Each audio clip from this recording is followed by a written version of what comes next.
નમસ્કાર. ચાલો આજે એક એવી દુનિયામાં જઈએ, એવી દુનિયાની કલ્પના કરીએ જ્યાં સૂર્ય આપણી પૃથ્વીની આસપાસ નહીં પણ એક એકદમ વિશાળ સોનેરી પર્વતની પરિક્રમા કરતો હોય. હા, આજે આપણે પુરાણોમાં વર્ણવેલી સૂર્યની આ અદ્ભુત યાત્રા અને બ્રહ્માંડના એ અનોખા મોડલને ઊંડાણપૂર્વક સમજીશું. તો પછી આ પ્રાચીન ગ્રંથો કહે છે શું? એમના હિસાબે બ્રહ્માંડનું કેન્દ્ર શું છે? અને સૌથી મોટો સવાલ, સૂર્ય આખરે કોની પરિક્રમા કરે છે? ચાલો આ જ રહસ્યમય સવાલનો જવાબ શોધવા નીકળીએ. આપણે આ કોસ્મિક સફરમાં આપણે શું શું જોવાના છીએ? સૌથી પહેલાં તો પૌરાણિક બ્રહ્માંડ કેવું દેખાતું હતું એ જોઈશું. પછી સૂર્ય કેવી રીતે ચેતનાનો સ્ત્રોત બન્યો એ જાણીશું. આગળ વધીને સમયનું ચક્ર કેવી રીતે કામ કરે છે એ સમજીશું. અને છેલ્લે સૂર્યના દિવ્ય રથ અને એની ગતિ પાછળની ગણતરી પર નજર નાખીશું. તો ચાલો શરૂઆત કરીએ આપણા પહેલા વિભાગથી અને સમજીએ આ પ્રાચીન બ્રહ્માંડની રચના, એની ભૂગોળને. તો આ પૌરાણિક બ્રહ્માંડના બરાબર કેન્દ્રમાં શું છે? એ છે મેરુ પર્વત. એને તમે એક વિશાળ દિવ્ય ધરી જેવો સમજી શકો છો અને બધું જ સૂર્ય સહિત આખું બ્રહ્માંડ એની જ આસપાસ ગતિ કરે છે. આ જ છે સમગ્ર સૃષ્ટિનું કેન્દ્ર.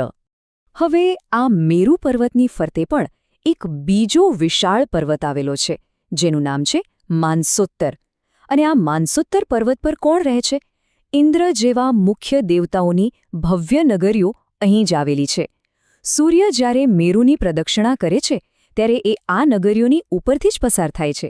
અને બસ આ રીતે જ દેવતાઓ માટે દિવસ અને રાતનું ચક્ર ચાલ્યા કરે છે. આગળ વધીએ તો આ બ્રહ્માંડમાં એક બીજો પણ રહસ્યમય પર્વત છે. એનું નામ છે લોકાલોક. એનું કામ શું છે? એ પ્રકાશ અને અંધકાર વચ્ચેની એક સીમા નક્કી કરે છે. એટલે કે એ લોક મતલબ કે આપણું વિશ્વ અને અલોક એટલે કે વિશ્વની પારનો વિસ્તાર, એ બંનેને એકબીજાથી અલગ પાડે છે. એટલે જરા કલ્પના કરો, એક બાજુ છે સૂર્યના પ્રકાશથી ઝળહળતો આપણો જાણીતો વિસ્તાર અને બીજી બાજુ શાશ્વત અંધકાર અને એક વિશાળ સમુદ્ર.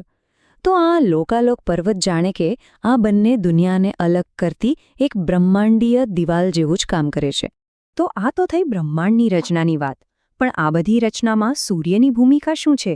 સૂર્ય શું માત્ર એક અવકાશી ઘોડો છે? ના, પુરાણો અનુસાર એ તો જીવનનો મુખ્ય પ્રેરક છે. ચાલો સમજીએ. પુરાણોમાં જે વર્ણન મળે છે ને એ ખરેખર અદ્ભુત છે. એ કહે છે કે સૂર્ય નહોતો ત્યારે આખું બ્રહ્માંડ જાણે કે નિષ્ક્રિય હતું, ચેતના વગરનું.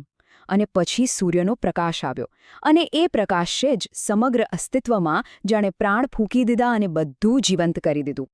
અને બ્રહ્માંડના આ કેન્દ્રમાં રહીને જ સૂર્યે બધું સર્જન કર્યું. શું શું બનાવ્યું? દિશાઓ, અંતરિક્ષ, પૃથ્વી, સ્વર્ગ.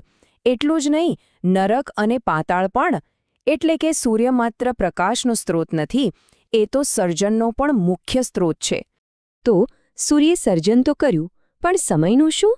દિવસ, રાત અને ઋતુઓનું આ ચક્ર કેવી રીતે ચાલે છે? ચાલો હવે એ જોઈએ કે આખી બ્રહ્માંડીય રચના સમયને કેવી રીતે માપે છે. આ બહુ રસપ્રદ છે. જેમ જેમ સૂર્ય અલગ અલગ રાશિઓમાંથી પસાર થાય તેમ તેમ દિવસ અને રાતની લંબાઈમાં ફેરફાર થાય છે. જુઓ, જ્યારે સૂર્ય મેષ અને તુલા રાશિમાં હોય ત્યારે દિવસ અને રાત એકદમ સરખા હોય છે. પણ જેવો એ વૃષભ જેવી રાશિઓમાં ગતિ કરે એટલે દિવસ લાંબો થવા માંડે અને રાત ટૂંકી. અને એનાથી ઉલટું, જ્યારે વૃશ્ચિક જેવી રાશિઓમાં જાય ત્યારે રાત લાંબી થાય અને દિવસ ટૂંકો. હવે આ જુઓ, આ તો ગજબની વાત છે. એક જ સૂર્ય એક જ સમયે દેવતાઓની 4 અલગ અલગ નગરીઓમાં 4 જુદા જુદા સમય બનાવે છે. કઈ રીતે? તો જ્યારે ઇન્દ્રની નગરીમાં બરાબર બપોરના 12 વાગ્યા હોય, એ જ સમયે યમની નગરીમાં સૂર્યાસ્ત થઈ રહ્યો હોય છે. એ જ ક્ષણે વરુણની નગરીમાં મધરાત હોય છે અને સોમની નગરીમાં સૂર્યોદય થતો હોય છે. એક જ સમયે 4 અલગ અલગ ઘટનાઓ. તો સવાલ એ થાય કે આવું કઈ રીતે શક્ય છે? તો પુરાણો એનો જવાબ પણ આપે છે. એ કહે છે કે આવું એટલા માટે થાય છે કારણ કે સૂર્ય મેરુ પર્વતથી ઘણો દૂર રહીને પરિક્રમા કરે છે અને પવનના કારણે એ સતત ગતિમાં રહે છે. આથી એક જગ્યાએ જ્યારે સૂર્ય દેખાય છે એટલે કે ઉદય થાય છે ત્યારે એનાથી બરાબર સામેની જગ્યાએથી એ અદૃશ્ય થઈ જાય છે, એટલે કે અસ્ત થાય છે. ઠીક છે, આપણે સૂર્યની ગતિની વાત તો કરી, પણ આટલી વિશાળ યાત્રા સૂર્ય કરે છે કેવી રીતે? શું એ એકલો જ ફરે છે? ના, ગ્રંથોમાં એક અદ્ભુત દૈવી રથનું વર્ણન છે જે સૂર્યનું વાહન છે. આ આખી સિસ્ટમ કામ કઈ રીતે કરે છે? તો એ ધ્રુવ મંડળ એટલે કે આપણા ધ્રુવ તારા સાથે જોડાયેલી છે. ધ્રુવ તારો જાણે કે એક લંગર જેવું કામ કરે છે. એ એકદમ સ્થિર રહે છે અને સૂર્યના રથને પોતાની ભ્રમણકક્ષામાંથી ભટકવા નથી દેતો. એને સતત પોતાની જગ્યા પર જાળવી રાખે છે. અને આ ભવ્ય રથને ચલાવે કોણ છે? એમના સારથી છે અરુણ. એ જ સૂર્યની આ અનંત યાત્રામાં એમને માર્ગદર્શન આપે છે. હવે આ રથના ઘોડાઓની વાત પણ ખાસ છે. કુલ 7 ઘોડા છે અને આ 7નો આંકડો કોઈ સામાન્ય નથી, એ પ્રતિકાત્મક છે.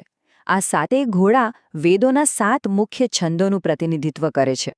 અને હા, સૂર્યદેવ આ યાત્રામાં એકલા નથી હોતા. એમની સાથે તો એક આખો દિવ્ય કાફલો હોય છે.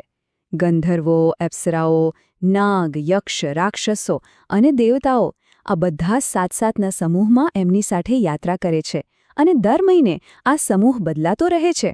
તો ચાલો હવે આપણે આ વિશ્લેષણના અંત તરફ જઈએ અને એ અકલ્પનીય આંકડાઓ પર નજર કરીએ જે પુરાણોમાં સૂર્યની ગતિ અને શક્તિને માપવા માટે આપેલા છે.